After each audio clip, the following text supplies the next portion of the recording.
अस्सलाम वालेकुम व्यूअर्स, ये एबटाबाद में एक फ़्लाईओवर है जिसका कोई बेनिफिट्स नहीं है। आवाम को करोड़ों रुपए इस पर ख़र्च हुए होंगे, लेकिन वही लोग आप देख रहे हैं पैदल रोड क्रॉस कर रहे हैं। तो अब ये बल्कि आप देख रहे हैं ये एक बाइक वाला भी जो फुटपाथ भी बना हुआ है, फिर भी वो रोड क्रॉस कर रहे हैं।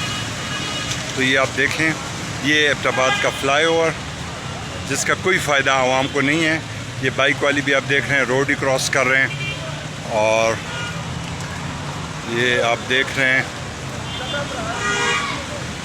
ये गाड़ियों की तेज़ रफ्तारी और लोगों का रोड क्रॉस करना। तो कोई फ़ायदा नहीं है इस फ़्लाईओवर का। और ये आप देखें फ़्लाईओवर पे बिल्कुल कोई आता जाता नहीं है, खाली ही है।